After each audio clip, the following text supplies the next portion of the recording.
Growing up, your neighborhood probably had its own local spooky stories the kids would tell each other. Stories that nobody knew the origins of. Well, I know exactly where the story of the Candycorn Man in my neighborhood in Utah came from. I'm the one that made it up. This started when I was 11 and my brother Michael was 7, so it would have been 2002. There was an abandoned house we'd walk by on the way home from school.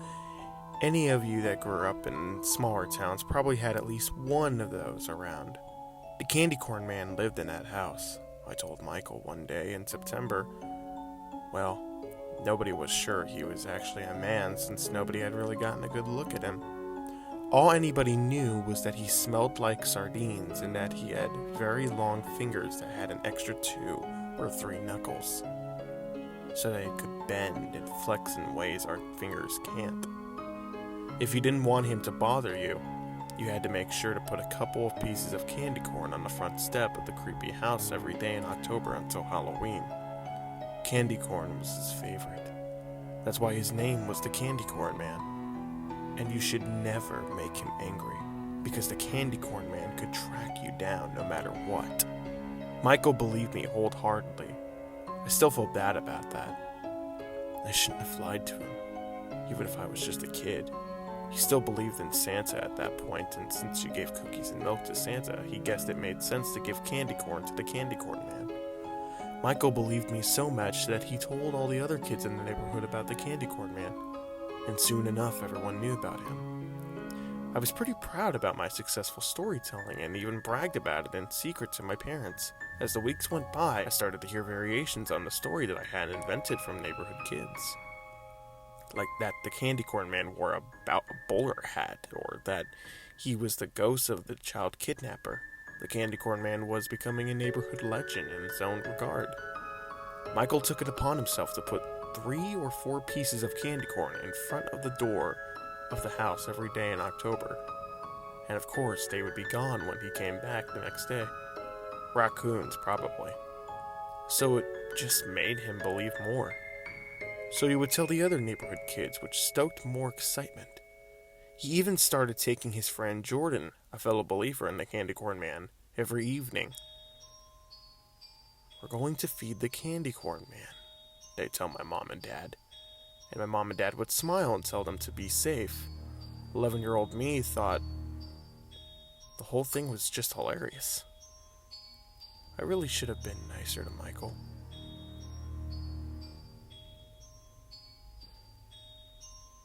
Because Michael went missing 2 days before Halloween. And according to his teachers, he had left school that day, but he never made it home. I remember all the policemen at my house. Our town only had about 30,000 people, and kids didn't go missing very often. My mom was distraught. She had pulled up the couch next to the front door and slept there, hoping Michael would walk through the door.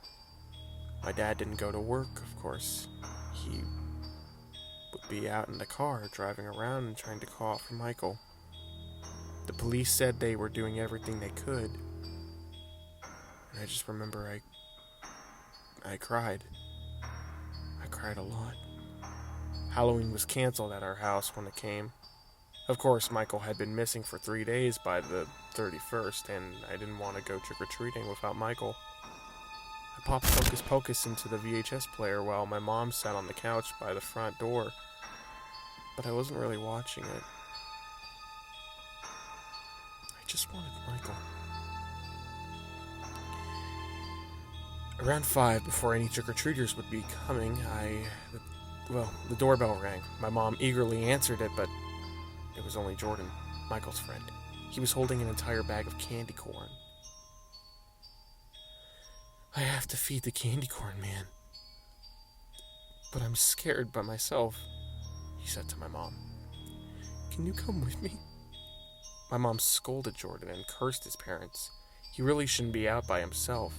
Jordan pointed out that if she went with him, he wouldn't be alone. Smart 7-year-old. She sighed and told him that she really needed to be home in case Michael showed up, But the old house was close enough, and it was still light out, so she agreed to send me with Jordan. So long as I took her cell phone and my pocket knife. Looking back, she still probably shouldn't have let me go, but she was exhausted and distraught. Jordan and I walked to the old house. When we got there, it looked just as abandoned and creepy as ever, and the fact that it was Halloween made it worse. "Mr. Candycorn Man," Jordan called out to the house. "Mr. Candycorn Man?" Jordan called out to the house. "I heard from Robbie down the street that you grant wishes. I brought you a whole bag of candy corn today. I wish that you could bring back Michael. I miss him. Thank you." He asked for my pocket knife. I gave it to him. And he slit the bag open and dumped the contents of the entire bag in the front door. Candy corn went everywhere. "Raccoons are going to have a feast tonight," I thought. "I hope Michael comes back," said Jordan. I told him that I did too.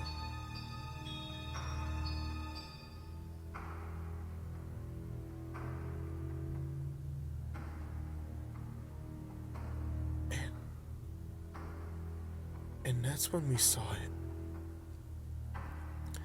Two long fingers slowly and quietly slid out from under the gap of the door.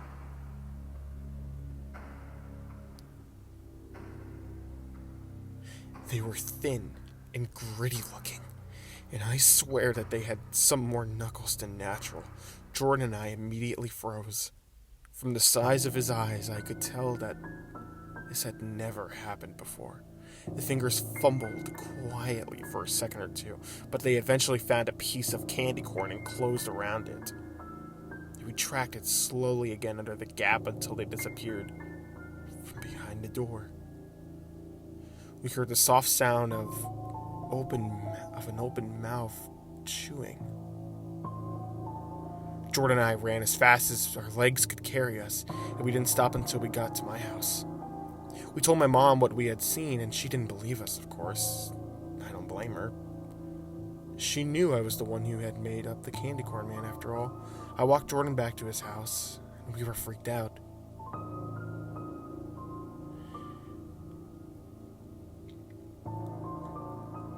I only had a few hours to stew over what I had seen, however, because the police knocked on our door at around 10 o'clock that night with Michael.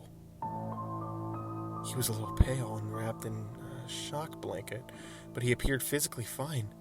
An ambulance had checked him out. We hugged him like crazy. My mom cried, my dad cried. I was too overwhelmed and just hugged Michael without saying anything. He hugged back weakly, but told us he just wanted to go to bed. The policeman asked for a moment alone with my parents, so they told me to take Michael to his bedroom and tuck him in. I did so. I think Michael was asleep before his head hit the pillow. I was making my way back to the living room when I heard the police speaking in low tones. I figured I wasn't meant to hear this conversation, so I stayed behind the corner and eavesdropped. We got a call around 2 hours ago about a person that wasn't moving in the park about half an hour north here. One of the cops said, on-site police found the body of a man, mid-40s, laying on the grass. His neck was completely broken. It looked like his head was on backwards. He had finger-shaped bruises around his neck, real long, strong fingers. We found Michael in a parked car in the parking lot, sleeping. He ID'd the dead man as his kidnapper, but he's really fuzzy on any details about what happened. We're not going to press him any further. He's safe, which is what matters.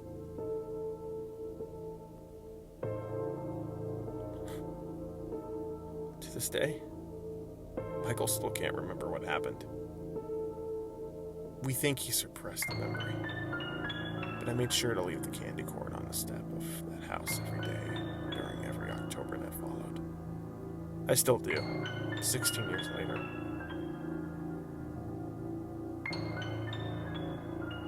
And every Halloween, I dump an entire bag on the porch.